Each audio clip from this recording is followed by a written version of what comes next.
नमस्कार दोस्तों, आप देख रहे हैं जॉब रेडी भारत। आज हम पद्म पुरस्कारों पर एक विस्तृत चर्चा करेंगे सामग्री के अनुसार कदम दर कदम। नमस्कार। तो पद्म पुरस्कार 2026 की लिस्ट आ चुकी है।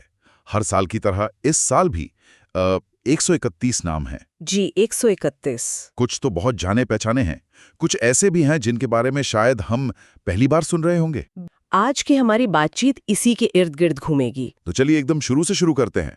जो लोग इन पुरस्कारों से ज्यादा वाकिफ नहीं हैं, उनके लिए समझना जरूरी है कि ये हैं क्या ये भारत के सर्वोच्च सम्मान है? भारत रत्न के बाद हाँ। पद्म पुरस्कार भारत के सर्वोच्च नागरिक सम्मानों यानी हाईएस्ट सिविलियन अवार्ड्स की श्रेणी में आते हैं। अच्छा, भारत रत्न के बाद? जी, और इनकी घोषणा हर साल गणतंत्र दिवस से ठीक पहले 25 जनवरी की शाम को होती है। हर साल 25 जनवरी को? हाँ, इस साल भी 77वें गणतंत्र दिवस के मौके पर ऐसा ही हुआ। और इन पुरस्कारों का मतलब मूल विचार क्या है? ये क्यों दिए जाते हैं? इसका मकसद बहुत सीधा और गहरा है।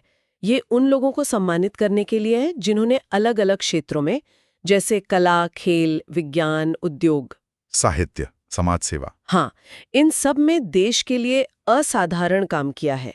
और सबसे दिलचस्प बात यह है कि ये सम्मान किसी पद या पैसे से नहीं जुड़ा है। अच्छा, ये निस्वार्थ सेवा यानी सेल्फलेस सर्विस की पहचान है। ये निस्वार्थ सेवा वाली बात बहुत अहम है। मतलब आप किसी ऊंचे पद पर हों या ना हों, अगर आपका काम देश के लिए मायने रखता है तो आपको पहचाना जा सकता है। आपने बिल्कुल सही समझा, यही इसकी आत्मा है। और ये पुरस्कार देता कौन है? ये सम्मान राष्ट्रपति द्वारा राष्ट्रपति भवन में एक औपचारिक समारोह में दिए जाते हैं। अच्छा, तो एक प्रॉपर सेरेमनी होती है? जी बिल्कुल, जो आमतौर पर मार्च या अप्रैल में होती है। अब आते हैं इसके नाम पर, पद्म। इसका मतलब तो कमल का फूल होता है। मुझे लगता है इसके पीछे भी कोई गहरा प्रतीक होगा। निश्चित रूप से। देखिए, कमल का फूल कीचड़ में खिलने के बावजूद अपनी सुंदरता और पवित्रता बनाए रखता है। हाँ, ये तो है। यही भावना इन पुरस्कार विजेताओं के लिए है कि उन्होंने मुश्किलों और चुनौतियों के बावजूद अपने काम से देश का नाम रोशन किया। वाह, तो ये प्रतीक सिर्फ नाम में ही है? नहीं, ये मेडल के डिजाइन में भी है। मेडल पर भी कमल का फूल बना होता है और उस पर देवनागरी लिपि में लिखा होता है। बहुत खूब। तो एक खूबसूरत प्रतीक तो है, लेकिन ये सिस्टम काम कैसे करता है? मतलब क्या सभी सेवाएं बराबर होती हैं?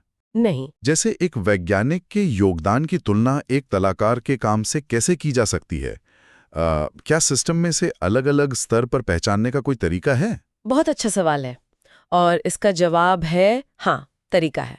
सिस्टम इस बात को समझता है। अच्छा।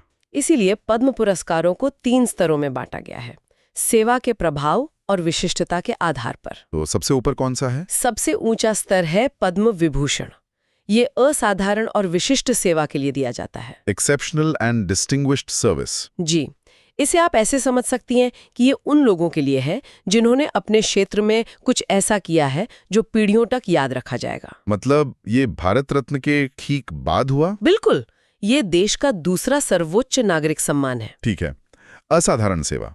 और उसके बाद? दूसरा स्तर है पद्म भूषण। पद्म भूषण। हाँ, ये उच्च कोटि की विशिष्ट सेवा के लिए है, distinguished service of a high order. इसे आप किसी के जीवन भर की शानदार उपलब्धि के सम्मान के तौर पर देख सकती हैं।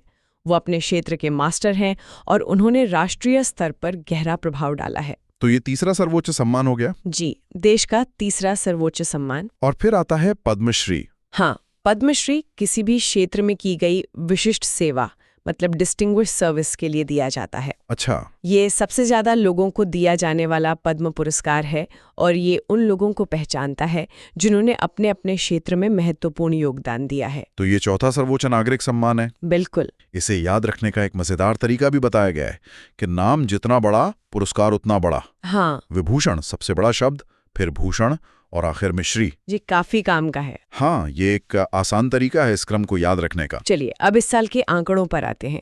कुल 131 पुरस्कार हैं। इनका बंटवारा कैसा है? इस साल 5 पद्म विभूषण, 13 पद्म भूषण और 113 पद्मश्री दिए गए हैं। 5, 13 और 113? जी, लेकिन इन संख्याओं से ज्यादा दिलचस्प इनके अंदर की कहानी है। जैसे कि इस साल 19 पुरस्कार महिलाओं को दिए गए हैं। 19? ये अच्छी संख्या है। हाँ, और 16 पुरस्कार मरणोपरांत हैं, जो दिखाता है कि देश अपने उन नायकों को नहीं भूलता जो अब हमारे बीच नहीं है। और विदेशी या एनआरआई? 6 पुरस्कार विदेशी या NRI श्रेणी के लोगों को दिए गए हैं। ये 6 विदेशी और NRI वाला आंकड़ा ध्यान खींचता है। इसका क्या महत्व है? मतलब क्या भारत इन पुरस्कारों का इस्तेमाल एक तरह की सॉफ्ट पावर के तौर पर कर रहा है? ये एक बहुत अच्छी बात कही आपने। जब आप किसी दूसरे देश के नागरिक को अपना सर्वोच्च सम्मान देते हैं तो आप सिर्फ उस व्यक्ति को नहीं बल्कि उसके काम के जरिए दोनों देशों के बीच के रिश्ते को भी सम्मान दे रहे होते हैं। हाँ, ये तो है। ये भारत के वैश्विक प्रभाव और पहुंच को भी दिखाता है। जैसे टेनिस के दिग्गज खिलाड़ी विजय अमृतराज जो अब अमेरिका में रहते हैं, उन्हें पद्म भूषण मिलना इसी का एक उदाहरण है। बिल्कुल। और एक और बात थी, 2 युगल यानी डुओ पुरस्कारों की। इसका क्या मतलब है? इसका मतलब है कि पुरस्कार 2 लोगों को संयुक्त रूप से उनके काम के लिए दिया गया है। अच्छा, जॉइंट अवार्ड। जी, लेकिन जब कुल पुरस्कारों की गिनती होती है तो एक युगल पुरस्कार को एक ही गिना जाता है। ये एक छोटी सी तकनीकी बात है पर जानना जरूरी है। चलिए, अब जब हमारे पास आंकड़े और प्रक्रिया की समझ है तो कुछ विजेताओं के नामों पर बात करते हैं ताकि ये सब कुछ और मजबूत हो जाए। जरूर। अगर हम पद्म विभूषण से शुरू करें तो इस साल अभिनेता धर्मेंद्र को कला के क्षेत्र में उनके योगदान के लिए मरणोपरांत ये सम्मान मिला। ओह, मरणोपरांत। ये दिखाता है कि सिनेमा का हमारे सांस्कृतिक जीवन पर कितना गहरा और स्थायी प्रभाव रहा है। बिल्कुल। और व्यापार जगत से भी एक बड़ा नाम है, श्री उदय कोटक को पद्म भूषण मिला है। हाँ, उन्हें बैंकिंग और उद्योग में उनके काम के लिए सम्मानित किया गया है।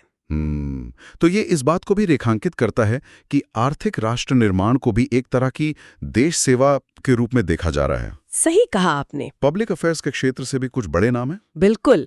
उत्तराखंड से श्री भगत सिंह कोश्यारी को पद्म भूषण मिला है और झारखंड से श्री शिबू सोरेन को मरणोपरांत इसी सम्मान से नवाजा गया है। शिबू सोरेन, उनकी कहानी तो अपने आप में असाधारण है।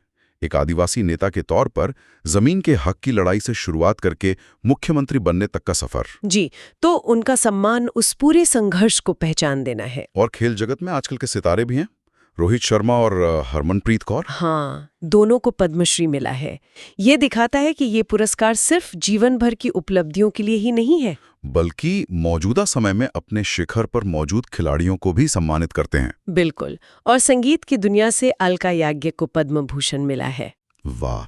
तो आप देख सकते हैं कि लिस्ट कितनी विविध है। सिनेमा, व्यापार, राजनीति, खेल, संगीत, हर क्षेत्र के लोग हैं। अच्छा, तो अगर एक क्विक रिवीजन करें परीक्षा के नजरिए से, तो कुछ मुख्य बातें क्या होंगी जो याद रखनी चाहिए? 5 पद्म विभूषण, 13 पद्म भूषण और 113 पद्मश्री। 5, 13, 113। जी। घोषणा की तिथि भी जरूरी है। गणतंत्र दिवस की पूर्व संध्या यानी 25 जनवरी। और कुछ खास नाम? हाँ, कुछ बड़े नाम हमेशा पूछे जाते हैं। जैसे धर्मेंद्र को मरणोपरांत पद्म विभूषण मिला कला के क्षेत्र में। ठीक है। खेल से रोहित शर्मा और हरमनप्रीत कौर दोनों को पद्मश्री और संगीत से अलका याग्निक को पद्म भूषण। तो अक्सर खेल और सिनेमा श्रेणी के विजेताओं के नाम पूछे जाते हैं। हाँ, ये बहुत कॉमन है। वीडियो पसंद आए तो लाइक करें, चैनल को सब्सक्राइब करें और वीडियो शेयर करें। धन्यवाद।